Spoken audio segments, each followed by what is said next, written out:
Good evening. I'm honored to be here this evening to share my story with you. In fact, now that I think about it, I'm just happy to be anywhere. I got to tell you this, what happened to me coming here to this conference. When I left home, I went down through security and I was wearing this jacket, which is a jacket my wife had made for me by a native fella. Used a small herd of caribous and then carved the bones up to make these designs.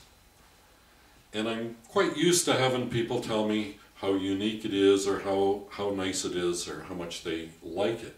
So I wasn't surprised when it went through the x-ray machine and the lady at the other end grabbed it, picked it up and said, "Whose jacket is this?" And I proudly said, "Oh, that's mine." And then suddenly her voice changed and she said, "Sir, I'm sorry, but this jacket has an arrowhead on it, which could be considered a weapon. You're going to have to take it off." I said, "Excuse me?" She said, "Your jacket has an arrowhead on it. That is a weapon, sir, and that has to come off." I said, I'm sorry, I don't think so. There must be somebody here I can talk to." And she said, "I'll call my supervisor." So this other fella comes over, she explains to him the situation. He looks at the jacket, he says, "Sir, I'm afraid she's right. That is an arrowhead. That is a weapon, and you'll have to remove it." I said, "I don't think so. There has to be someone here I can talk to." So the two of them escort me into a back room where their boss is. Their boss takes a look at the jacket, takes a look at me, listens to their story. Then he turns to his two little security guards that had escorted me in there. And he says to them, "Look at the size of this guy. Do you think if he decides to take over the airplane, he really needs that arrowhead? Now give him his jacket and let him go." So it was good that finally I got to meet someone that does use their mind in this world where it seems so many people don't. In any event, well, just a minute, the story didn't quite end there, because when I did get to the border, I got pulled aside by Homeland Security. And they hauled me into a room where there was this young lady sitting, very long hair, very scantily dressed, big silicone-filled lips and things, 44, 22, 38, none of those guns would have fit in her clothing anywhere. And I could tell even before she told me what kind of dancer she was, or before I even realized she had a pole with her, what kind of dancer she was. And she told me she had been stuck there already for 3 hours trying to get through. And they'd been questioning whether she was coming into the States on a holiday or to actually work. Finally, the guard calls her up to the front, and it's a room with about 40 people in it. And he starts rummaging through her clothes, through her suitcase. And he's pulling out these little chunks of, look like dental floss, saying, "And what is this? This looks like a dancing costume to me." And she says, "Well, no, sir, that's my underwear." "Well, it looks like a dancing costume." Well, he's interrogating her to the point that finally these big artificial tears are rolling down her artificial face. And I guess it gets to the point where he's embarrassed enough that he says, "Okay, you can come into my country." However, next, it's my turn. And I'm thinking, I have underwear in my bag.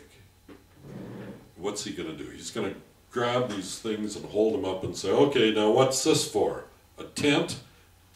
And I'm going to have to look at him and say, "No, that's my dancing outfit." In any event, that didn't occur. He allowed me to come into the country, and although I'd already missed the plane, it allowed me to get on with the day. Okay, one more short story, because when I finally did arrive here, I got to tell you, I was kind of beat, and I was really happy to see my wife, who had come down on a previous flight, and she met me in the lobby, escorted me into the elevator, and to take my bags up to the room.